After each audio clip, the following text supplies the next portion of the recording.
your logic and I get what you're saying, but I can't agree with it in this case with Sancho because Sancho hasn't performed the whole time he's been at Man United. Like, if I ask Staffy, if I ask Terry, if I ask Hannah, tell me what 3 performances where he's been at a world-class level or been man of the match. They can't tell me a single one, bro.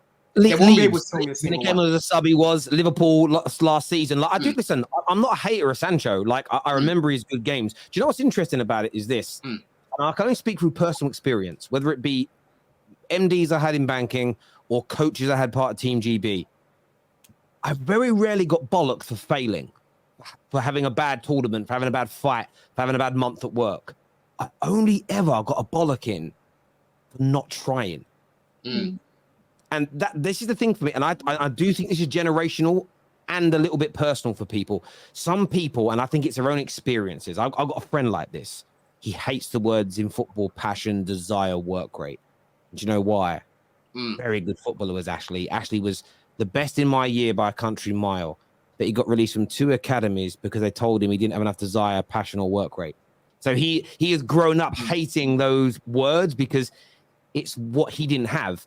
And I think that's some people that they probably got let go of jobs, or their dad drilled them as a kid. You don't have the work rate, son, so they hate the word work rate now. And other people, it's just a generation. There is a generation of people growing up who have, in my opinion, compared to the previous one, a much lower work ethic, 110%. And they see players called out for work ethic, and it seems to trigger them. It triggers them massively. But for me, the reason why, up until it's with Ronaldo, up until the interview, Ronaldo was protected, but then he was gone out of there. For me, though, this is what's going to be interesting now. Sancho's put himself in a position where he may not be, unless he comes out and retracts it, he may not play for the club again, and maybe he shouldn't, because now you could lose the dressing room, even subconsciously, if he just comes back in and is allowed to play, because players go, fucking hell, I can do what I want and get away with it. We did that with Martial and Pogba back under Jose. And even though I didn't want them to leave, backing them over Jose led to that dressing room failing. And that led to 5 years of player power that has damaged us exponentially. And this isn't about the individual and your personal feelings towards them. It's about understanding what great leadership and management looks like at every level of sport, business, education, family. It's the same everywhere. So this is the thing for me. You have to remove yourself emotionally from the situation and go, what's the right thing to do? And look, for me, it's going to be an interesting one. Viewers, I'd love to get your opinions on this. Just to land on my point of why I don't agree with Tom, is because Tom's saying that he's maybe doing this to get a reaction out of Sancho, but we can all see that Ten Hag doesn't fancy Sancho, and a few things are coming out already that he feels that Anthony obviously gets that favoritism because he signed him. He obviously managed him at Ajax, and he prefers him over Jadon Sancho. Ten Hag has never fancied Sancho. Let's be real here. That's what I said. That's what I said. He should have been sold.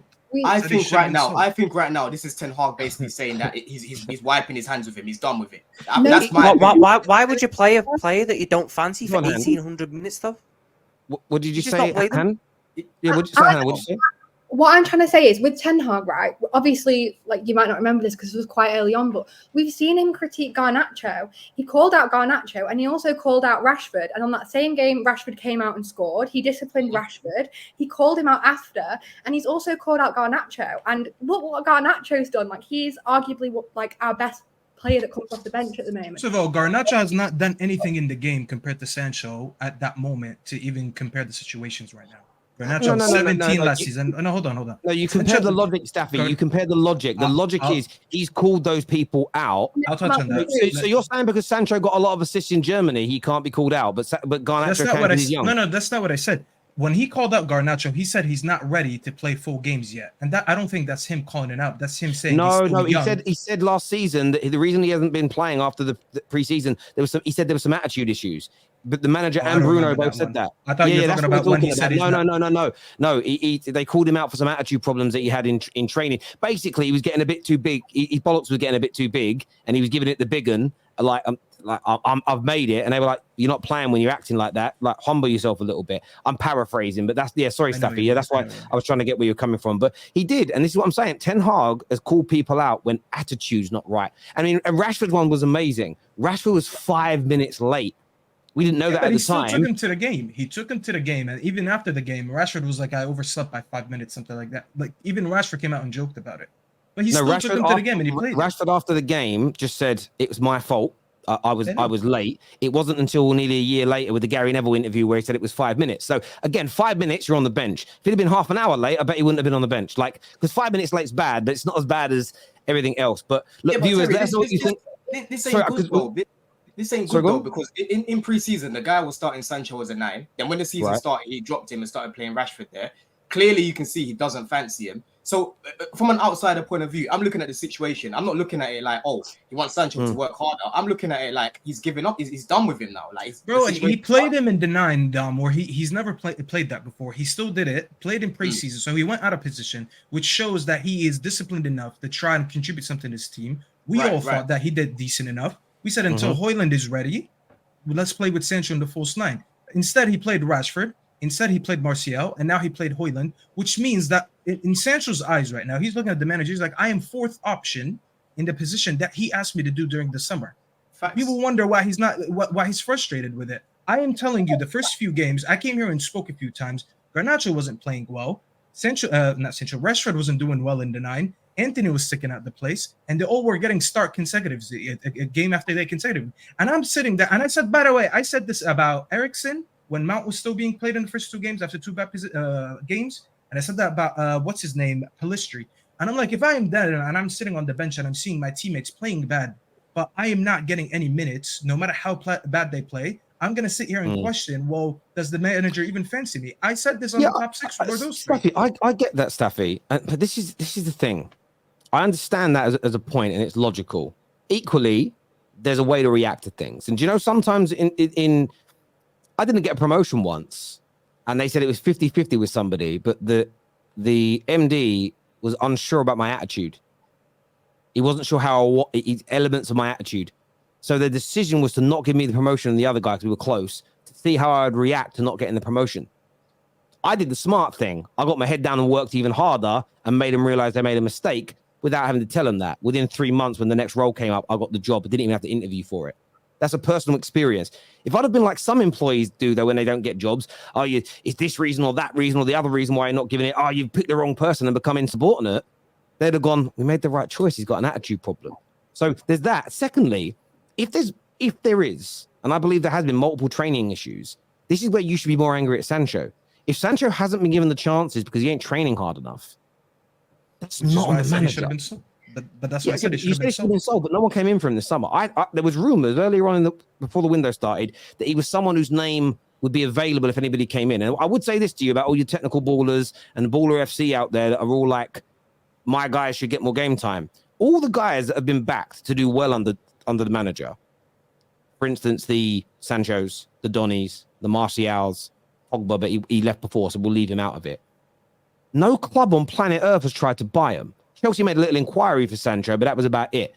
No one wants to buy him. Yeah, I'm guaranteeing you now, if Man United put Bruno or Rashford on the transfer market tomorrow, there'd be huge bids from multiple major clubs coming in for them.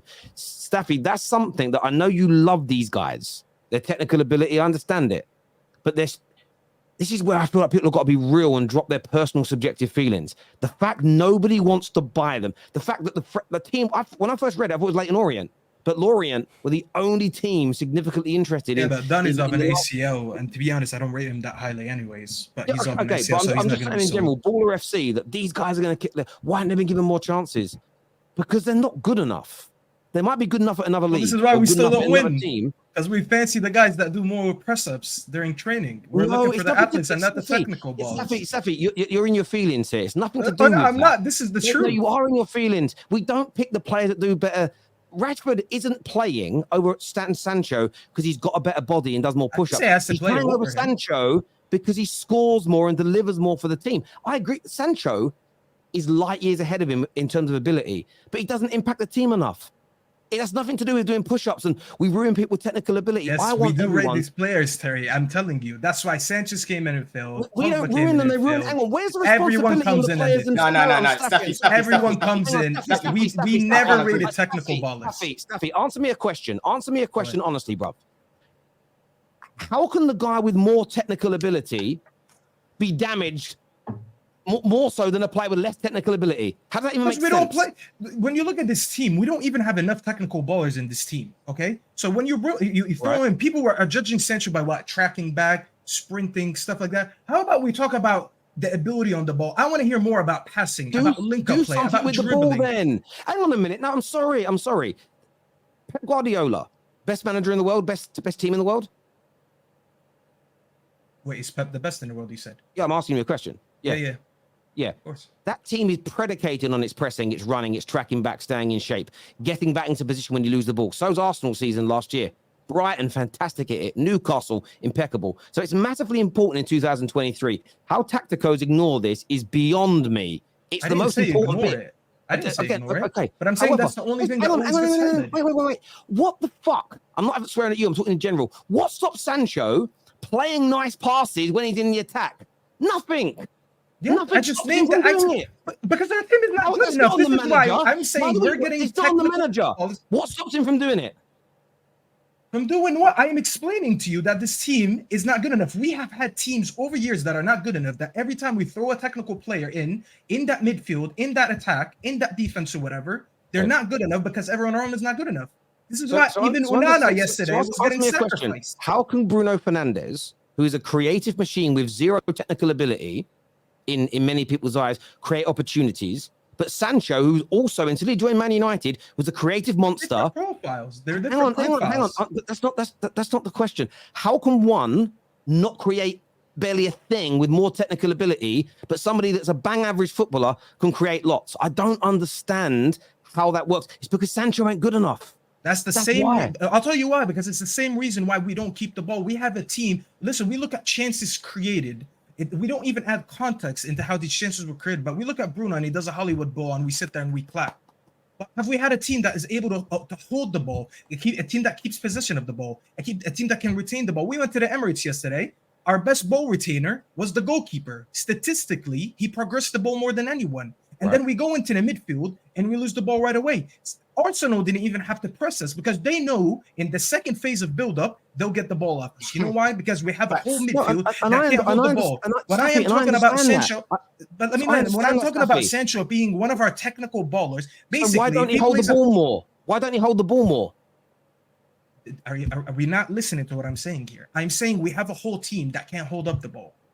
So even if you throw one in, Sancho's one of the technical players that should be able to do it, and he doesn't. Yeah, but so is Anthony. Anthony held the ball up yesterday, and he didn't have a great game, but he held up the ball more than anyone. But this is the point I'm making. You keep saying we ruin these technical footballers, but they come in and then they don't hold on to the ball either. They don't create any. They don't do anything regularly enough. We've never. Terry, can I ask you a question? Terry, can I ask you a question? Enough. Can I ask you a question, Terry? If Jadon Sancho went to Man City instead of going Man United, do you think he would have been a success at Man City? He could have. He may have been. He may well have been. Look, Sancho's also been damaged, and I've said it before, by problems at Manchester United, internal issues at Manchester United. The club was in turmoil last year. That's why I gave him a bit of a pass, and I never went in on him really last year. I defended him from being a flop in his first season. Last year, I expected more from him, and we didn't get enough. I didn't even know what I expected this year from him, if I'm being absolutely honest. But hearing that he ain't training hard enough, I've got no time for it. I understand where you're coming from, Stuffy. I want us to retain a bit more ball. I want us to have better ballers in this team. But we have Christian Eriksen's coming. He's technically gifted. The only thing that lets him down, he doesn't have the physicality. But he moves the ball quite well. He's been technically gifted on it. As an example, Juan Mata played here for nearly almost a decade. He didn't regress as a player when he came to Man United. He was in shit teams, but he was very good. Sancho hasn't delivered. That is on Sancho for a large part, in my opinion. If a less technical footballer playing in the same position as him with the same instructions can deliver, I don't understand how someone less talented can out-achieve you if it's all just about the tactics, because therefore the less talented person would have even worse numbers. You're both right. The thing is, I agree with what you're both saying. I agree with what you're saying. Terry, Staffy, yeah? Sancho has to take responsibility for his performances because he hasn't been good enough. Never said don't give him responsibility. Let me land, bro. And I agree with what you're saying in terms of Sancho has been playing with Dross. I do agree with that because I honestly think that if he went to a different club, like a Man City, for example, if he went back there, I think he would have done a lot better than Man United. He should have never gone to Man United, to be honest with you. Should have never gone there, right? So I do agree with both the points that you're making because Sancho hasn't been good enough for Man United either. So you can't take away the responsibility. I get. I think what it is to me, I'm not really having a go at you, Staffy. I'm just passionate about this. I get sick and tired of, because I've heard it, by the way, on YouTube under Moyes, under LVG, Jose, Oli, Ragnick, and now again. the players people don't rate, they're shit because they're shit. The players that are the ballers and the world class, they're shit because of the manager and his tactics and training and all the other players. But the ones that they say are shit outperform those guys. It doesn't add up. Logically speaking, for me personally, it makes no sense. I'm not saying things don't impact it, but this notion of we kill the player only, I think it's too biased. Like, I want to go to some of these super chat boys here. This one's, we'll come back to Havertz in a minute. I love Sancho, but Garnacho at 18 has acted more like a grown man than Sancho ever has. This is the thing with this fan base. They deserve the shit football that they're playing because they actually rate Garnacho as a player more than Sancho. No, they don't. There's not a fan base that deserves that more than. Yes, they do. I've seen that. So again, look at this guy. Again, sometimes you've got to look beyond the exact words people use and try and understand their meaning. Why is always more important than the what. Garnacho has delivered more for Man United in their eyes so far than Sancho. I know Sancho is better than Rashford, technically as a footballer, but Rashford's delivered more. And that's why I prefer him for what he's done for my club so far. It comes down to, at the end of the day for fans, yes, we want things to look a certain way, but it comes down to delivery. It comes down to delivery. And if Sancho was delivering, he'd be loved. He isn't delivering. He's on $350 a week. He come in for big money. We expect a lot from him. It's frustrating. Then it turns out he ain't training hard enough. Of course, fans are going to be angry. Garnacho is not as technically gifted as him. He isn't. But I think so far in his Man United career, he's done more. I really do think he has.